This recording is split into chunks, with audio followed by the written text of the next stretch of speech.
তো hello student, আমি স্নেহা শর্মা আর আমি তোমাদের কস্ট ম্যানেজমেন্ট অ্যাকাউন্টিং পড়ি, এটা সেম 3-তে আছে। তো বেসিক্যালি যখন কস্ট ম্যানেজমেন্ট অ্যাকাউন্টিং এ কি কি ইম্পর্টেন্স, মানে কিসের দরকার, এটা এটা এতটা বেশি কেন ইম্পর্টেন্ট, কেন এটা সিইউতে কোর সাবজেক্ট? বিকজ এখানে আমাদের কস্ট অ্যাসার্টেন করি। কি অ্যাসার্টেন মানে কি?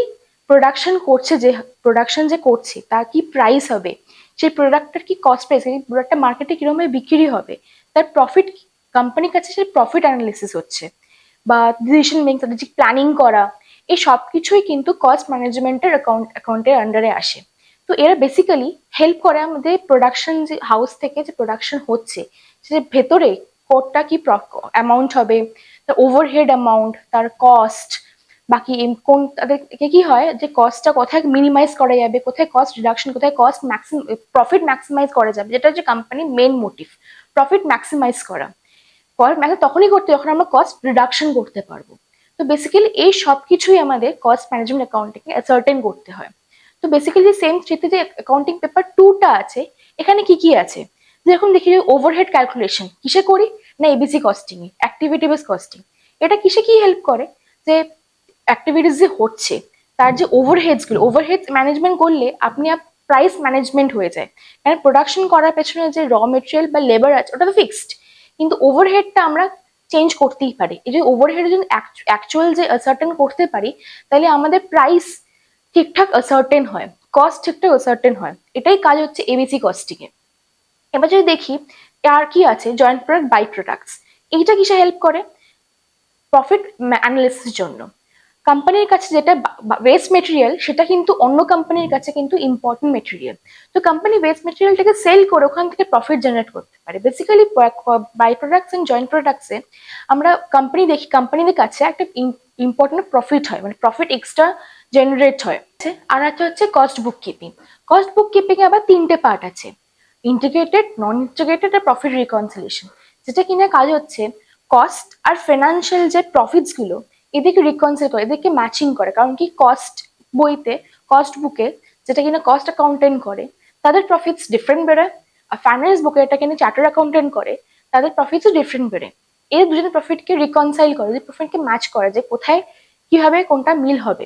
তো এটাই বেসিক্যালি কাজ হচ্ছে কস্ট বুক কিপিং এ, প্রফিট অ্যাসার্টেন করা বা জিনিস কস্ট অ্যাসার্টেন করা। ওকে, তো এটাই হচ্ছে কস্ট বুক কিপিং এর কাজ। নেক্সট যদি দেখি তাহলে কি আছে, তাহলে আছে ব্যাচ কস্টিং। ব্যাচ কস্টিং মানে যেখানে ব্যাচ প্রোডাকশন হচ্ছে তার রিলেটেড কস্ট বা প্রাইস কি হবে, সেই প্রোডাক্টস গুলো ইন ব্যাচ কি প্রাইসে বিক্রি হবে। এখানে কিন্তু কিছু কিছু স্পেশাল প্রোডাক্টস থাকে, মানে অর্থাৎ কেউ স্পেশালি কি করেছে যে আমাকে এই অ্যামাউন্ট অফ এই ডিজাইনের ব্যাচ দরকার, প্রোডাক্ট দরকার। ব্যাচ প্রোডাক্ট কোথায় দেখতে পাই? বেসিক্যালি দেখতে পাই আমরা ক্লোথস, জামা কাপড়ে। জামা কাপড় কিন্তু ইন ব্যাচেস আসে, ডিফারেন্ট সাইজ হলো, ডিফারেন্ট টেক্সচার হলো, ইন ব্যাচেস আছে। টয়েস, তো এই কোম্পানিগুলোতে ব্যাচ প্রোডাকশন হয়। এদের যে কস্ট অ্যাসার্টেনমেন্ট, এটা আমাদের ক্যালকুলেশন করতে ব্যাচ কস্টিং হেল্প করে। জব কস্টিং, ওটাও আছে আমাদের সিলেবাসে। জব কস্টিং কি? জব কস্টিং বেসিক্যালি কোনো স্পেসিফিক জব, অর্থাৎ আমার কিছু স্পেসিফিক আইটেমস দরকার, যারা এরকম স্পেসিফিক কাস্টমাইজ আইটেম প্রোডাকশন করে তাদের কাছে যাব, তারা আমাকে বানিয়ে দেবে। কিন্তু বানানোর সময় যে কস্টটা, এই অ্যাসেটটা কি করে করতে পারি আমরা? জব কস্টিং এর মাধ্যমে। আর আছে কি আমাদের কন্ট্রাক্ট কস্টিং। কন্ট্রাক্ট কস্টিং নাম শুনে বোঝা যাচ্ছে, যেখানে একটা কন্ট্রাক্টর কন্ট্রাক্টের কাছে গিয়ে এগ্রিমেন্ট করছে যে আমার এই কাজটা দরকার, এই দিনের মধ্যে তার বিনিময়ে আমি এই টাকা দেবো, একটা কন্ট্রাক্ট প্রাইস দেবো। তো এইগুলো তার হচ্ছে কন্ট্রাক্ট প্রাইস, কন্ট্রাক্ট কস্টিং এর আন্ডারে আসে। সেখানে কন্ট্রাক্টর কন্ট্রাক্টের কথায় কোনো বিল্ডিং বা কোনো কিছু ম্যানুফ্যাকচারিং করে, তো সেখানে যে কস্ট, ইকুইপমেন্টস কস্ট যেও লাগে, সেটা আসার্টেন করে প্রফিট আসার্টেন, যে আমাদের কস্ট, যে কন্ট্রাক্ট প্রাইসটা যেটা ডিটারমাইন হচ্ছে সেখান থেকে প্রফিট আমি জেনারেট করতে পারছি কিনা। তো এই প্রফিট জেনারেশন এত সব কিছু আসে আন্ডার কন্ট্রাক্ট কস্টিং। আর আমাদের কি আছে? Service costing.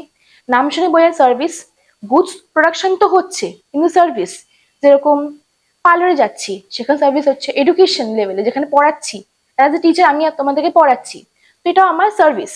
তো এই যে কস্টিংটা হচ্ছে, এই যে মাধ্যমে যে কস্টটা জেনারেট হচ্ছে, এটা সার্ভিস কস্টিং সার্টেন করে যে এই কস্টটা জেনারেট করার পর প্রফিট জেনারেট করতে পারছি কিনা। ফর এক্সাম্পল ইন হসপিটাল বা ট্রান্সপোর্ট কোম্পানি ট্রান্সপোর্ট বাস দিচ্ছে পাবলিকরা বাসে করে যাচ্ছে আসছে, এই বাসের ফেয়ার কি হবে, বাসটা কি কি অ্যামাউন্ট চার্জ করলে কোম্পানি প্রফিট হবে। এই সবকিছু আনসার্টেন কোথায় হয় না সার্ভিস কস্টিং এ হয়। আর আমাদের কি আছে প্রসেস কস্টিং। প্রসেস কস্টিং কি ডিপার্টমেন্টস, একটা কোম্পানিতে অনেকগুলো ডিপার্টমেন্টস থাকতে পারে। তো প্রত্যেকটা ডিপার্টমেন্টে একটা ডিপার্টমেন্টের এন্ড প্রোডাক্ট কিন্তু আরেকটা ডিপার্টমেন্টের স্টার্ট প্রোডাক্ট, ঠিক আছে। যে প্রোডাক্টটা একটা ডিপার্টমেন্টে শেষ শেষ কমপ্লিট করে পাঠাচ্ছি, ফর এক্সাম্পল যে কার অ্যাসেম্বলি দেখি, যদি একটা ডিপার্টমেন্টে হয়তো টায়ার টিউবস তৈরি হচ্ছে, পাশের ডিপার্টমেন্টে যখন টায়ার টিউবসটা যাচ্ছে সেটা স্টিলের রডে লাগানো হচ্ছে, ওকে। তো এইভাবে যেই ডিপার্টমেন্টে এন্ড প্রোডাক্ট হলো অন্য ডিপার্টমেন্টে সেটা স্টার্ট করে কন্টিনিউয়াস প্রসেস হচ্ছে।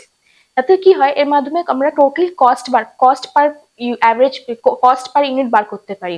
প্রত্যেকটা ইউনিটে কি এক্সাক্ট কস্ট কি হচ্ছে, এটা কিন্তু কন্টিনিউয়াস প্রোডাকশন হচ্ছে, একটা প্রসেস থেকে আরেকটা প্রসেস যাচ্ছে, তার লস, সেই প্রসেসে লস হচ্ছে গেন হচ্ছে, এই প্রত্যেকটা কাজ কিন্তু প্রসেস কস্টিং এ।